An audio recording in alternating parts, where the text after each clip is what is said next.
ስሜ ሀብታሙ ዋጃና ለሞ እባላለሁ። በብሔር ወላይታ ነኝ። ኢትዮጵያዊ ነኝ። የኦሮሞ ቱባ ባህል ነው። ዛሬ ደግሞ የኢትዮጵያ መላው ህዝባችን ባህል ነው። የኢሬቻን በዓል ለማክበር ነው የመጣነው። ቡድናችን ትላንት ከጠዋቱ ጀምሮ ሲጓዝ ወደ 400 ኪሎ ሜትር አቋርጦ እየተጫወተ ከተማው ላይ አድሮ ሰላማዊ በሆነች በፍንፍኔ ከተማ አጠቃላይ ድባቡን ስናይ በደስታ ተሞልተን እየተጫወትን አድረን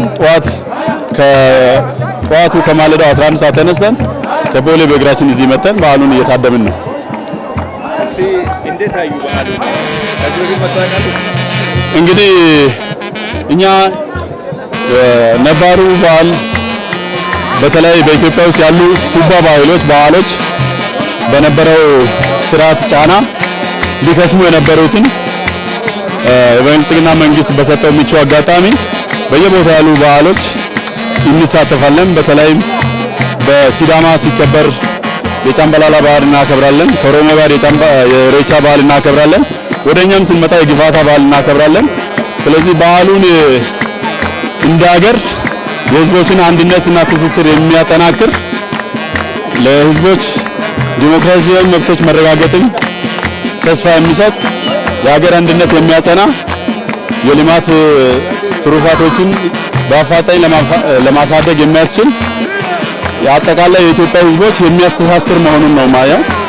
ስለዚህ የኛ ቡድን የወላይታ ባህላዊ ባንድ ቡድን ነው። ይሄ ከዞኑ አስተዳደር አጠቃላይ ከዞኑ አስፈጻሚዎች፣ ከሃይማኖት መሪዎች፣ ከሀገር ሽማግሌዎች፣ ከወጣቶች፣ ከሴቶች አጠቃላይ ከነጋዴ ማህበረሰብ አጠቃላይ የተወጣጣ ቡድን ነው። ይሄ ቡድን ብቻ አይደለም ያለው ተበታትኖ እዚህ ሁሉም ቦታ ላይ በየቦታው እየተጫወተ ነው። በዓሉን በዚህ ልክ እያከበርን ነው።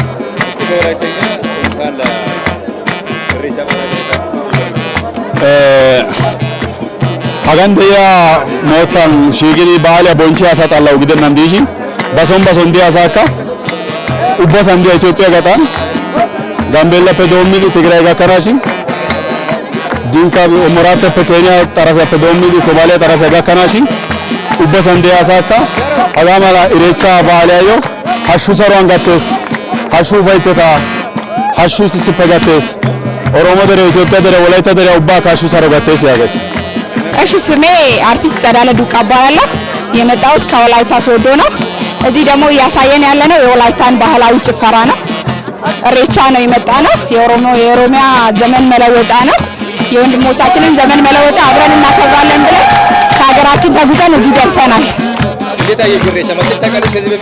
እኔ ስመጣ የመጀመሪያዬ ነው፣ ግን በየአመቱ ሌሎች ይመጣሉ አብሮ የሚሰሩ ጓደኞቼ። እኔ በታሪክ አጋጣሚ እንግዲህ ለመጀመሪያ ጊዜ ነው የመጣሁት። ግን በጣም ደስ የሚል ሰላም ያለው መፈቃቀር፣ መዋደድ ያለበት፣ መከባበር ያለበት፣ በነፃነት ባህልን የምትገልጽበት ደስ የሚል በዓል ሆኖ አግኝቼዋለሁ። እኔም አመሰግናለሁ። ማሙ አብዴ ደግሞ አበገዳ ገብራ ጉድን ቦረና ነው። ኢሬቺ ባየ በሬዳ አንን ኢሬቻ በረኩም ለማፊ ኩዳኒ ለማ ሰዲ አፍርሸን አርዳ ወርሸን ዱፍ ኢሬቻ ቢፈዳት ባየንም ገማቺስ ምዳጋ ኢሬቻ አርዳ tokkummaa oromoo maal fakkaata asirratti attamitti agartan oromoon iddoo garaagaraati walitti dhufa tokkummaan oromoo baay'ee nam gammachiisa tokkummaa addaati addanna dhaga'ama bifa addaatiin tokkummaan oromoo waggaa waggaan akkuma waggaa eegee aanuun irra midhaagaa deemaa jira akkasina mul'ata.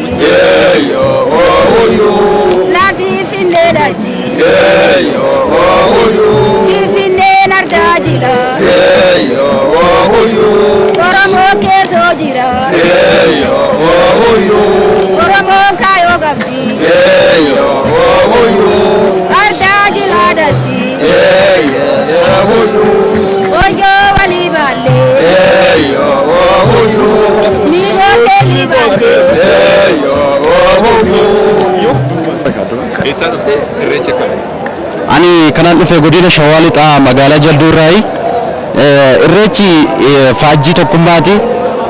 Irreechi kan uummata Oromoo qofa osoo hin taane kan uummata Itoophiyaa an Afrikaati.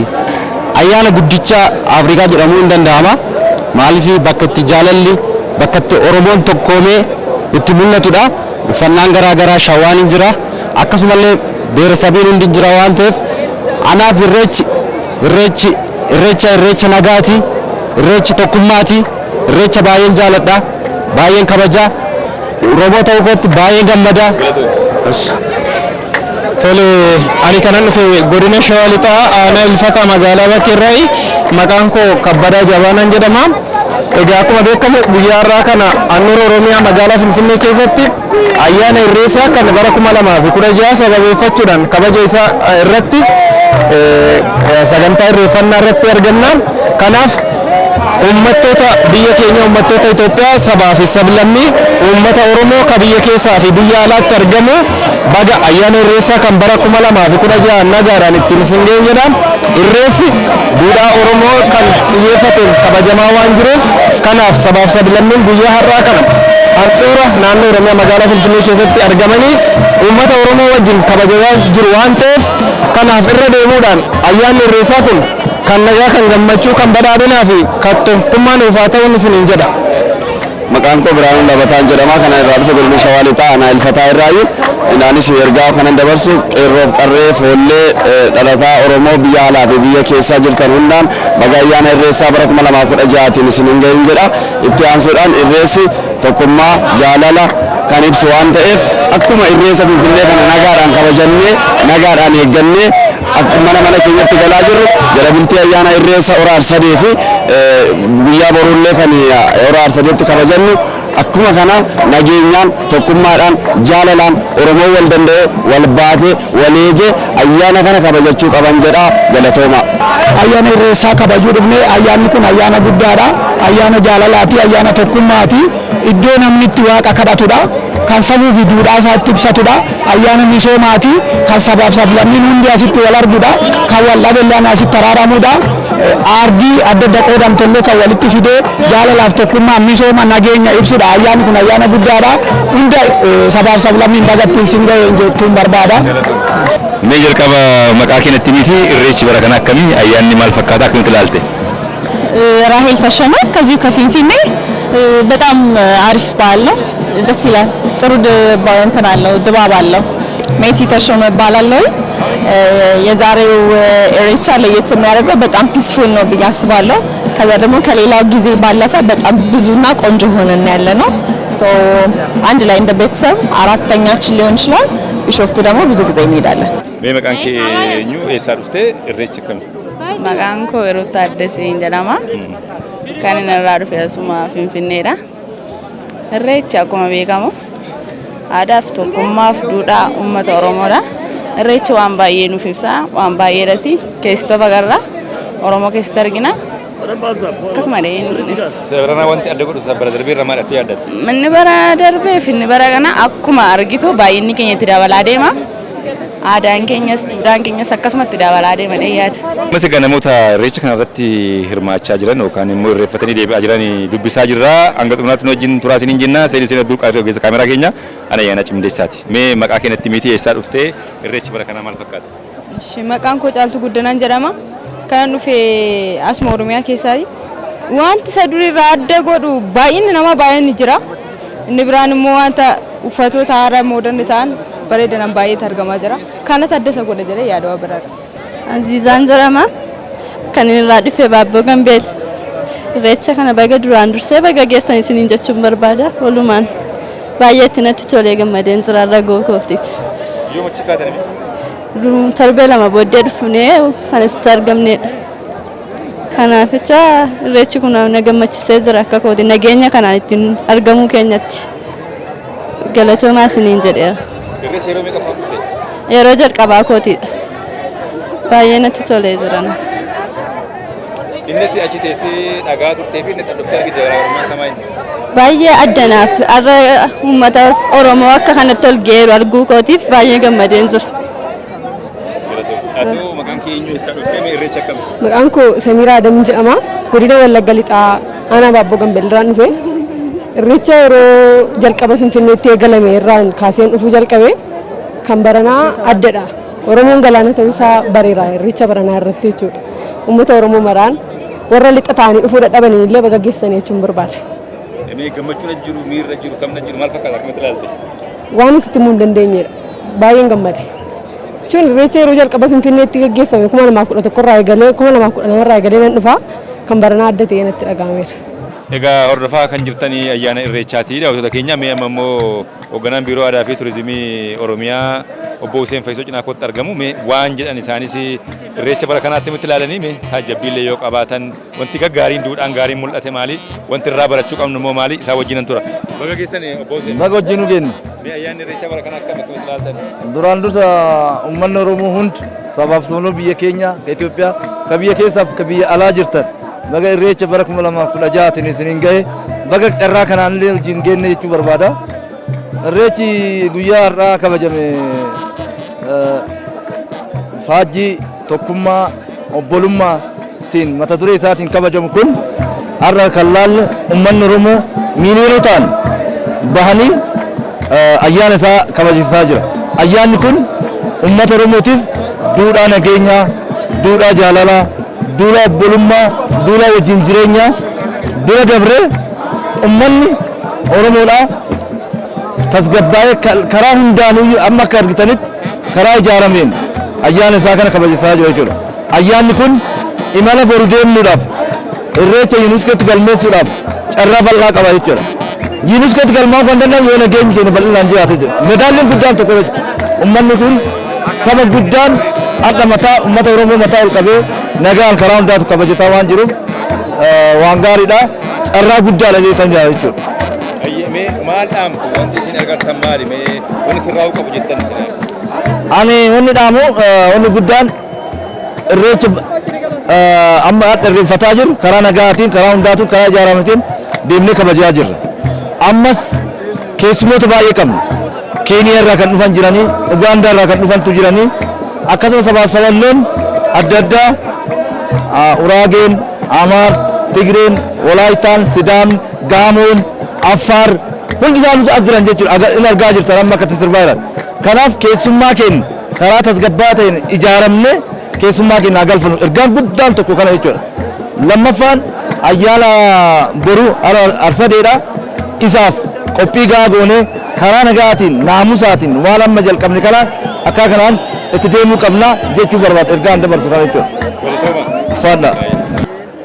Hordofaa kan jirtanii qophii ayyaana irreechaa hora Finfinneetti hawaasota keenya ammas irra deebinee baga nagaadhaan geessan siniin jenna. Namoota irratti hirmaachuu dhufan keessaa ammas garee tokko biratti argama. Mee isaa wajjin immoo turtii goona. Mee maqaa keenyatti miti eessarraa dhuftanii irreechi maal fakkaata? Finfinnee irraa dhufne asuma Finfinnee irraa dhufne irreechi baay'ee bareedaadha.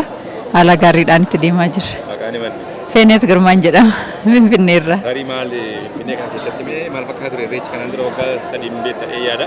Bara kana akkamii maal fakkaata? Bara kana baay'ee addaadha. Namoonni kallattii garaagaraatiin gareedhaanis dhuunfaadhaanis dhufaa jiru.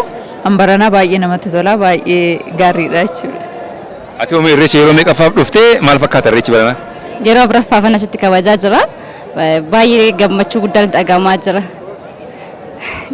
Siifis carraan sii kennaa mee namootaan bagatti irreecha keessa jettu yoo qabaatte? Amantoota amantaa waaqeffannaa hunduma isaaniitiin Oromoodhaan baga ayyaana irreechaa keessanis ni jira. Warra baranaa warra bara egeree ta'a walumaan baga geenye ni jira. Galatoomaa.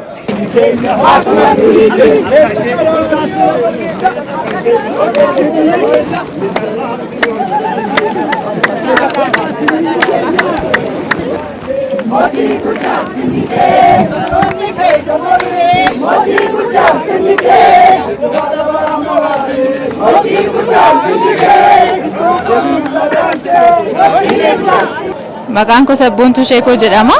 As kan dhufe asumarraa naannoo Finfinnee irraa dhufe.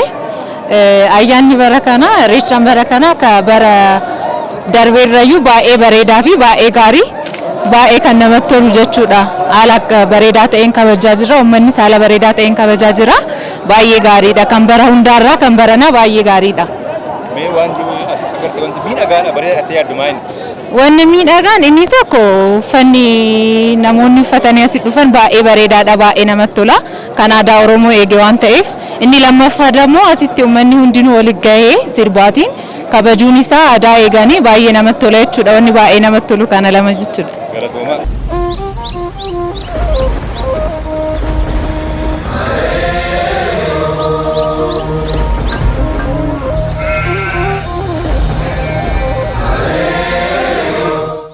Iya seraka, iya deraka, iya seraka, iya deraka, iya selule, iya dambule, selo marade, sanda gubbati, kero marade, sanda durbati, foto rabuna, sawa bavana, foto albuna, yado bavana, balagese, balaladu, malagese, mana yadu. Kanyi jirmi bofera racha, asigi jirmi lore, sobera bata, sobera racha.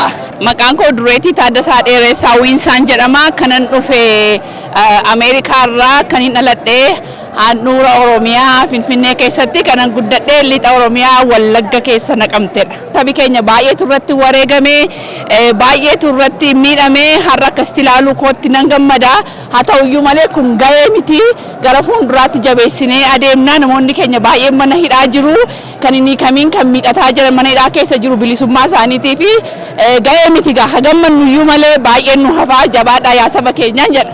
Ayyaana Irreechaa irratti Finfinneetti hirmaattee beektaa kanaan dura? Lakki kun jalqaba kooti waggaa 32 dura Bishooftuutti ayyaaneffadhee waggaa 32 booddee handhuura Oromiyaa Finfinnee keessatti dhufee ayyaaneffachuu kootti baay'een gammada. Waaqayyoonis nan galateeffadha.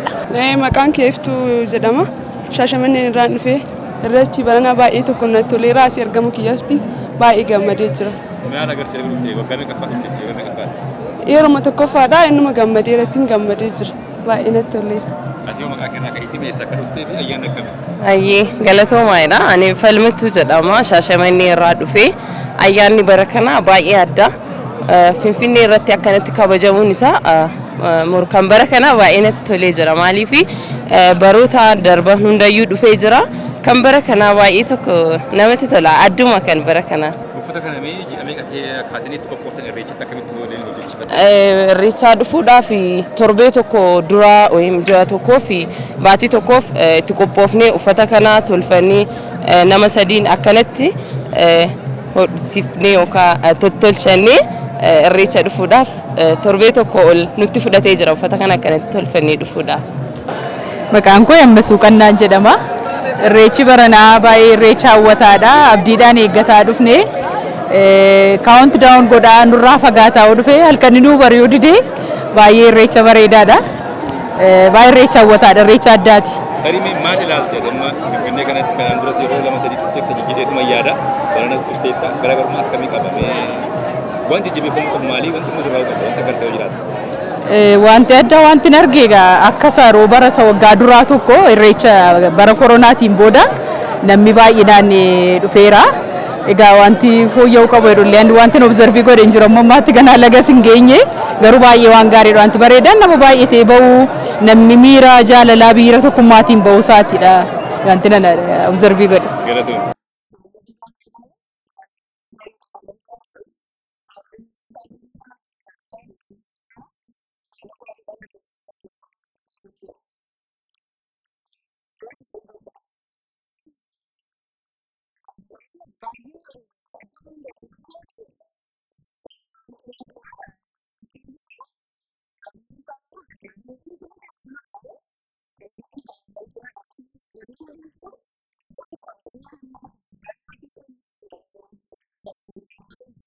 Hordofaa kan turtan qophii ayyaana irreechaa hora Finfinnee bara kanaati. Gadaawwattoota keenya barii obboroodhaan kaan isaatii tokko keessa jechuudha. Wanti nuti isin biraan ga'aa turre kana fakkaata. Egaa ammas namoonni baay'een irreeffachuudhaaf gara horaatti deemaa jiru.